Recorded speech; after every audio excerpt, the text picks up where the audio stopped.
हरे Krishna everyone. आज हम बात करेंगे कि जब गुरुदेव बृहस्पति चतुर्थ भाव में कर्क लगन के जातक की कुंडली में बैठे हों तो वह किस प्रकार का रिजल्ट देते हैं। कर्क लगन के जातकों के चतुर्थ भाव में 7 नंबर अर्थात तुला राशि आती है, जिसके स्वामी शुक्र देव है। तो अब शुक्र के घर में बृहस्पति बैठे हैं तो शुक्र यानी अपने शत्रु के घर में बैठे हैं। शुक्र और गुरु जो हैं वह आपस में शत्रु का संबंध रखते हैं, तो अपने शत्रु के घर में गुरुदेव बृहस्पति की स्थिति है तो यह एक बहुत कंफर्टेबल पोजीशन नहीं कही जाएगी जुपिटर की। यानी गुरुदेव बृहस्पति अगर चतुर्थ भाव में हो कर्क लगन के जातकों के लिए तो यह एक बहुत कंफर्टेबल पोजीशन नहीं कही जाएगी, क्योंकि वह यहाँ पे वह शुक्र के घर में है। तो अपने शत्रु के घर में स्थित होने के कारण बृहस्पति देव जो है वह उतना अच्छा रिजल्ट नहीं देंगे। हालांकि यहाँ पर कुछ और भी कंडीशंस हैं, अगर वह मेट होती हैं, अगर वह मिल जाती हैं तो फिर इनके रिजल्ट्स में हम अप्रत्याशित परिवर्तन देखेंगे। फिर ये जो रिजल्ट है वो बहुत अच्छे हमको देखने को मिलेंगे। तो 4th हाउस हमारी पत्रिका में रिप्रेजेंट करता है हमारी माता को, हमारे हर प्रकार के लग्जरी को, मतलब भूमि, भवन, वाहन सुख, हमारी माता का सुख, यह सब हम कुंडली के चतुर्थ भाव से देखते हैं। और वहाँ पे कर्क लगन के जातकों के पत्रिका में जो गुरुदेव बृहस्पति हैं वो 6th हाउस और 9th हाउस के लॉर्ड हैं। यानी एक योग कारक, अति योग कारक प्लैनेट है और वह चतुर्थ भाव में बैठे हैं, तो वह एक कैसा रिजल्ट देंगे यह हम देखेंगे। तो यहाँ पे तुला राशि में गुरुदेव बृहस्पति बैठे हैं और बृहस्पति देव के बारे में एक यह है कि वह जिस भाव में बैठते हैं उस भाव का क्षय करते हैं। तो यहाँ पर यह तो रहेगा कि यह इस जातक को भूमि, भवन, वाहन यानी अपने जो एक ग्रोथ में, यानी अपना मकान बनाने में, अपने गाड़ी खरीदने में, इन सब चीज़ों में इसको इतनी आसानी तो नहीं होने वाली है, यह जान लीजिए। यानी इसको एक थ्रू आउट द लाइफ एक परिश्रम से बनाए, बहुत मेहनत किए तब प्रॉपर्टी खड़ी किए, ऐसी स्थिति यहाँ पे प्रदान करेंगे। लेकिन यह भी जान लीजिए इस प्रकार का किया हुआ कार्य जो टाइम टेकिंग होता है वह दिगांतर तक चलने वाला भी होता है। यानी उस चीज़ों में हमको एक प्रकार से यश बना रहता है और गुरुदेव बृहस्पति के कारण है तो वह लॉन्ग लास्टिंग आपको सुख देंगे ही देंगे। अब यहाँ पर 7 नंबर यानी तुला राशि है। अब यहाँ पर बैठकर गुरुदेव बृहस्पति, चूँकि गुरुदेव बृहस्पति में यह है कि जिस भाव में बैठे हैं उस भाव से ज़्यादा हम यह देखते हैं कि उनकी दृष्टि कहाँ कहाँ पे है। तो उनकी पंचम दृष्टि जो गुरुदेव बृहस्पति की आएगी वह आपके अष्टम भाव में आएगी। यानी यहाँ पर वह अपनी दशा, महादशा, अंतरदशा में यह जो दृष्टियाँ होती हैं वो एक्टिवेट हो जाती हैं।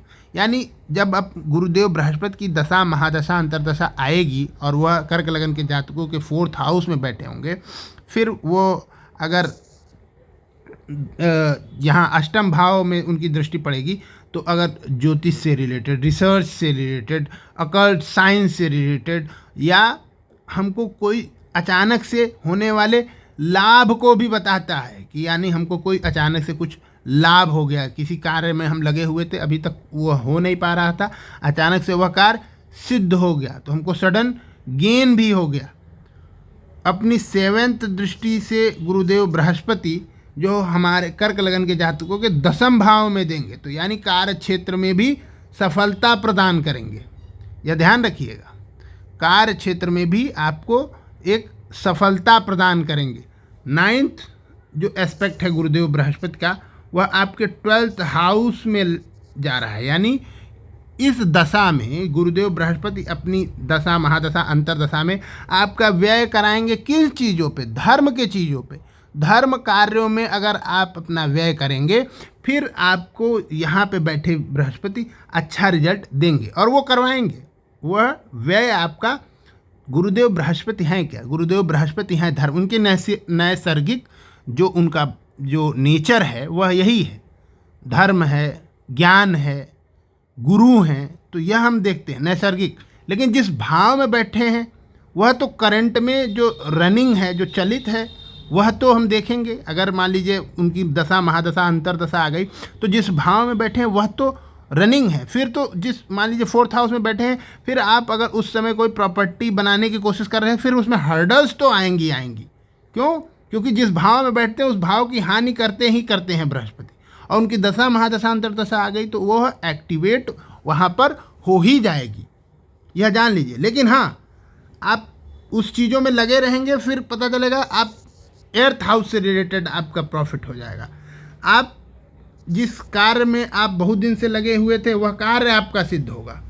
सिद्ध होने पर कार्य आप व्यय कहाँ करेंगे, और व्यय करेंगे आप धर्म क्षेत्र में। अगर नहीं करेंगे तो फिर गुरुदेव बृहस्पति के रिजल्ट्स में यहाँ कमी आएगी। तो धर्म के कार्यों में आपसे व्यय कराएंगे। अब यहाँ पर यह भी देखना है कि गुरुदेव बृहस्पति किसके नक्षत्र में बैठे हैं। यहाँ पर हमको 3 नक्षत्र जो हैं वह चित्रा, स्वाति और विशाखा मिलेंगे। तो चित्रा में बैठे हैं तो मंगल के नक्षत्र है, स्वाति में बैठे हैं तो राहु के नक्षत्र में है, विशाखा में बैठे हैं तो बृहस्पति देव स्वयं के नक्षत्र में बैठे हैं। और यहाँ पे इनके 3 चरण मिलेंगे विशाखा में। तो अगर स्वयं के नक्षत्र में बैठे हैं तो कहना ही क्या, अति उत्तम है। और मंगल के नक्षत्र में बैठे हैं गुरुदेव बृहस्पति तो भी बहुत अच्छा आपको रिजल्ट देंगे, क्योंकि मंगल यहाँ पे बहुत अच्छे योग, अति योगकारी प्लैनेट हैं इस कर्क लगन वालों के लिए। 5th house and 10th house की लॉर्डशिप है मंगल देव के पास। उनके नक्षत्र में गुरुदेव बृहस्पति जाके बैठे हैं, फिर आप बहुत अच्छा इनके दशा अंतरदशा में आप बहुत अच्छी तरक्की करेंगे। अगर राहु के नक्षत्र में बैठे हैं और राहु जो है गुरुदेव बृहस्पति राहु के नक्षत्र में बैठे और राहु जो है 3rd हाउस में या राहु 6th हाउस में इस तरीके से बैठे हैं, या राहु गुरुदेव बृहस्पति के साथ ही आके बैठे हैं। अगर साथ बैठे हैं तो थोड़ा सा रिजल्ट्स में परिवर्तन ला देंगे। लेकिन अगर 3rd और 6th हाउस में, या राहु 12th हाउस में या 11th में चले गए राहु, तो यहाँ पे हमको अच्छा रिजल्ट, मतलब राहु की पोजीशन ठीक होनी चाहिए। बाकी गुरुदेव बृहस्पति केंद्र स्थान पे हैं तो हंस नामक पंच महापुरुष योग भी बना रहे हैं। और हमको क्या देखना है, गुरुदेव बृहस्पति अगर यहाँ पर बैठकर, यह ध्यान दीजिएगा, गुरुदेव बृहस्पति अगर यहाँ पे बैठ के वक्री हो गए तो वक्री ग्रह का फल जो है वह अपने शत्रु के राशि में भी होकर उच्च राशि में स्थित होने के बराबर फल देंगे। यह ध्यान रखिएगा। अगर वक्री हैं तो उनके बल में और 4 गुना बल आ गया। और वो रिजल्ट कैसा देंगे कि मान लीजिए जैसे गुरुदेव बृहस्पति कर्क में बैठे हैं, इस प्रकार का रिजल्ट देंगे। फिर भी आपको यहाँ पे भूमि भवन वाहन से रिलेटेड कठिनाइयाँ देंगी। फिर ये आपको ग्रोथ, आपके कार्य क्षेत्र में अप्रत्याशित ग्रोथ कर देंगे इन सब चीज़ों में। लेकिन यहाँ पे आप कोई भी चीज़ ईजिली नहीं कर पाएंगे कि आपको बिल्डिंग बनानी है तो आपने रातों रात में 20 माले का बना लिया, ऐसा नहीं। टाइम लगेगा, धीरे धीरे आप एम्पायर बिल्ड कर लोगे। यह है, कठिनाई होगी लेकिन हो जाएगा। प्रभु साक्षात नारायण आपका साथ देंगे, क्योंकि गुरुदेव बृहस्पति जो है, मैं बार बार कहता हूँ, नारायण के जो है वह कस्तूरी तिलक को रिप्रेजेंट करते हैं। तो विजय तो होगी लेकिन टाइम लगेगा। धैर्य की परीक्षा गुरुदेव बृहस्पति लेते हैं। कैसे? गुरुदेव बृहस्पति, अब कहा जाता है कि गुरुदेव बृहस्पति अगर 4th हाउस में है तो इतना आपको वो कर देंगे कि आपको पता चलेगा कि घर से बाहर ही जाना पड़ा, इतनी परीक्षा ले लिए। इस प्रकार का जो है गुरुदेव बृहस्पति कहा जाता है हरिश्चंद्र। राजा हरिश्चंद्र के कुंडली में 4th हाउस में गुरुदेव बृहस्पति है तो क्या हुआ, राजा थे, सब प्रकार के धन वैभव की कमी नहीं थी। लेकिन जब गुरुदेव बृहस्पति का समय आया, धर्म की परीक्षा आई, तो घन भूमि भवन से वंचित हो गए। तो इस प्रकार का कष्ट भी देखना पड़ सकता है, लेकिन इसका अर्थ यह नहीं है कि ये रिजल्ट आपको खराब देंगे, रिजल्ट इनके अच्छे ही रहेंगे। अच्छा, अब यहाँ पे जो है चर राशि में बैठे हैं, तुला राशि में, तो अगर तुला राशि के नवांश में अगर बैठे हैं, मान लीजिए चर राशि है तो इसका प्रथम नवांश हम देखेंगे, तो 0 डिग्री से 3 डिग्री 20 मिनट के बीच में अगर बैठे हैं तो वर्गोत्तम होंगे, तुला के नवांश में पड़ेंगे, तब वह स्वग्रही होने के बराबर फल देंगे। तब तो मान लीजिए वो शत्रु तुला में है लेकिन उनको मान लीजिए वो मीन में बैठे हैं या धनु में बैठे हैं, ऐसा रिजल्ट देंगे। तो किस प्रकार उनकी पोजीशन है, अगर वक्री हैं तो भी अच्छा रिजल्ट, बहुत अच्छा रिजल्ट देंगे। अगर वर्गोत्तम है, तुला राशि है तो उसके प्रथम नवांश में अगर पढ़ रहे हैं तो वर्गोत्तम हो जाएंगे। तो वर्गोत्तम हैं तो उनके रिजल्ट में स्वग्रही के बराबर बल देंगे। अस्त के हैं, अगर गुरुदेव बृहस्पति यहाँ पे अस्त के हैं तो फिर थोड़ा सा हमको देखना होगा कि क्या उनके साथ कौन और प्लैनेट्स की दृष्टि तो उन पे नहीं पड़ रही, कोई पापक ग्रह तो नहीं बैठ गया, शनि केतु तो नहीं गुरुदेव बृहस्पति के साथ। मान लीजिए केतु आ गया तो यहाँ पे केतु बैठ गए, 4th हाउस के केतु, तो और स्थिति आप समझ सकते हो, फिर स्थिति और गंभीर हो सकती है। बाकी 4th हाउस में बैठे बृहस्पति जो है आपके लिए सभी प्रकार से मंगलकारी होंगे, और जैसा मैंने बताया है उन परिस्थितियों को आपको ध्यान में रखना है। गुरुदेव बृहस्पति शुक्र के नक्षत्र में है, शुक्र के घर में है। शुक्रदेव की पोजीशन क्या है, शुक्रदेव तो कहीं नहीं जाके उच्च के होकर बैठ गए हैं मीन राशि में, शुक्रदेव तो नहीं कहीं जाके 12th हाउस में तो नहीं बैठ गए हैं। शुक्रदेव किस राशि में बैठे हैं, शुक्रदेव आके लग्न में ही शुक्रदेव बैठ गए तो परिवर्तन योग बना लिए।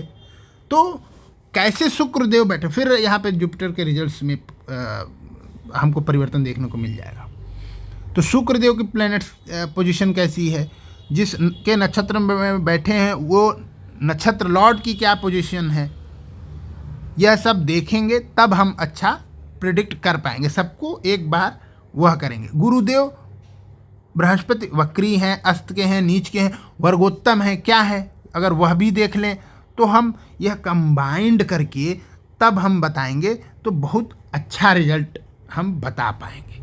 केवल एक तरह से ऊपर ऊपर देख लेने से नहीं, मैं बार बार यही कहता हूँ कि ऊपर ऊपर देख लेने से ज्योतिष में प्रेडिक्शन नहीं होती, बहुत सारी परमुटेशन कॉम्बिनेशन आपको लगानी पड़ती हैं, तब जाके आप एक अच्छा फलादेश कर पाएंगे। इसी के साथ मैं अपनी वाणी को विराम देता हूँ। अगर यह वीडियो अच्छा लगा तो प्लीज़ आप चैनल को लाइक, सब्सक्राइब और शेयर अवश्य कर दीजिएगा, ताकि इस प्रकार के वीडियो बनाने का मोटिवेशन हम में बना रहे। इसी के साथ मैं अपनी वाणी को विराम देता हूँ। श्रीमन नारायण।